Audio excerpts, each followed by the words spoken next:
out of nowhere, it turns out that Rodgers wins a power struggle where I would never want a player to win a power struggle. Well, you are a management shill, and you are always pro-management, so I understand how it is that you would arrive at thinking that organizations win, but that organization has been a laughingstock for a long time. He represents a hope at the position that they very rarely had.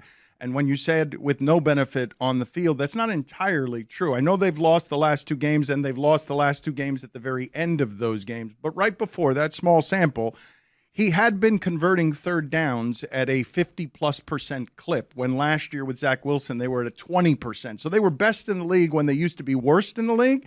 And if he just gives them that all season, if that's all he gives them, that's actually enough to make them a playoff team and relevant. And so because this is a win now season, because they're all in on we've got to win with a 40-year-old quarterback right now, they make a move before any other team in the league would make a move when they're 1 game out of first place. It's not that early to make the move, because I always tell people do the math with where you are in a football season and compare it to a baseball season when you fire a manager. It's just earlier than anyone else. So they've done it quicker. First. Yeah, he's first, and they're 2-3. And like I said, they're this far from being 4-1. Like if Aaron Rodgers is the Aaron Rodgers that he's been in the past, if they make a field goal, if they make a makeable field goal, an inside a 50-yard field goal 2 weeks ago, they're 3-2, and they're number 1. They're tied for the lead in the division. So one of the things that happens when you fire your coach is that either there's an acute issue. An acute issue is when the coach does something that is inexcusable. It could be something related to an arrest, something related to disrespect to the owner, something that a third rail for an in-season firing, because it can happen to a first-place team or a last-place team. So that's a possibility. We don't know. Or the other possibility is the old underperformance bucket. The underperformance bucket, and Woody Johnson is running to that bucket by saying, this is probably the best team I've had in 25 years. Of course, that is funny for owners to say, because when you fire someone or need to fire someone, the PR people running give you talking points. So the talking point isn't we're playing for first place next Monday. It isn't that we're doing so well on third downs. It's that we do nothing but underperform. He said, I thought that we would get the most out of this team, give us the best chance that we all want to have by making this change. The Jets fan has an expectation this year. It is a very dangerous thing, David, to have a life of hopelessness, as they have had. Generations of Jets fans have not had very many reasons to hope. And this season, they hope. That team is an above-average football team. You look at their point differential. They're not the Dolphins. The Dolphins have the second worst point differential in the league. Only Carolina is worse. Well, they never score. That's part of the problem. But Aaron Rodgers is there to score, and he doesn't even have to score that much.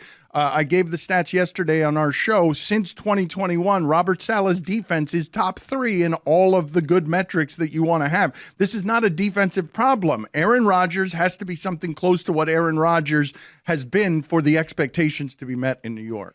I don't believe that Woody Johnson was planning to do this. And the reason I say that is he's never fired a coach in the interim during the season. Just never done it. And he gave another quote that is interesting, but I want to go to the interim coach. If you know you're firing someone, and we've done in-season firings, you speak to who's next. It's not like you fire your manager and then knock on the coach's door and you look around and you say, hey, come here, come in my office. We're going to have you as the interim manager. It doesn't work that way at all. The interim manager, who may have been your third base coach, which is the equivalent of the defensive coordinator, or your bench coach, is told in advance. And they always pretend they're upset because they're loyal to their manager. So in my mind, it's funny because Jeff Ulbrich was loyal to Robert Saleh. But then the minute they're out the door, they meet the media and they go right into his fault. He did this. Listen to what Ulbrich said. We're not playing to our potential. We're too talented to be putting the product we put out there the last couple of weeks. We've been underperforming for whatever the reason, and we're going to take a hard look at all of it. A hard look is being taken.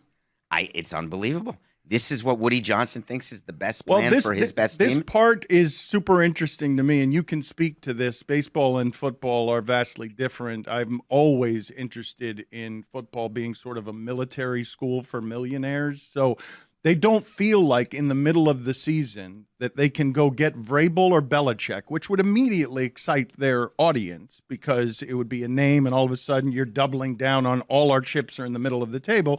But it's because you'd have to blow out the entirety of your coaching staff and all of the preparation. It's such a preparation sport. You'd have to blow out everybody and allow Belichick to either work with the people he wants to or foist upon someone like Belichick or Vrabel an entire staff of people that he's never worked with, and they're not equipped to do that. Don't you imagine that Jets fans would be a lot more excited today if they just the sexiness of a name as opposed to, oh, we're just rearranging deck chairs? Do you think that this firing was because of the fans trying to satisfy them, trying to satisfy Stugatz? It's the expectations attached to we're all in on a 40-year-old quarterback. They're playing for first place on Monday. Yeah, but I don't So the believe timing. I don't believe most people listening to this think that the Jets are as good as the Bills, that the Jets are as formidable as the Bills. The Bills have been one of the top 4 teams in the league each of the last 4 years. But are they now after the coaching change?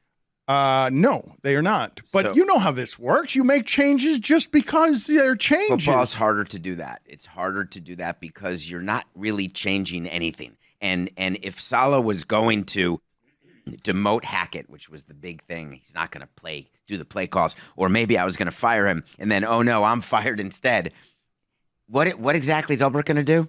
He's going to go in, and he already said, yeah, we're going to take a long look at what we're doing with play calling. What is going to happen here, and this part, David, must make you as insane as a management person, okay?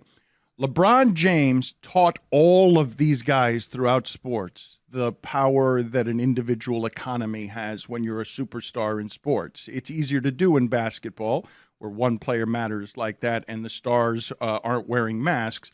But Tom Brady realized it and left Belichick. He's like, wait a minute, I don't have to do it the way that organizations always do it, where we smother the star. We don't want the star in our sport to have the power that stars should have. Everything that's happened in New York, and this is just the latest example. It's Aaron Rodgers going to Egypt during training camp. Aaron Rodgers is running that organization. That was pre-planned. Aaron Rodgers, all of this is pre-planned. Aaron Rodgers having the power is why he was willing to leave Green Bay, seizing the power that these people have, because it's a salary cap sport. Technically, they're all underpaid because they'd all make more if these rich owners actually had to fight to get a quarterback when there are only like 12 good ones in the entire league. And they've all realized that instead of dollars or on top of dollars, what they can get is power. I think he had the power in Green Bay. I don't agree. Oh, he did not. They wouldn't have drafted his power. replacement over his objections if he had that power.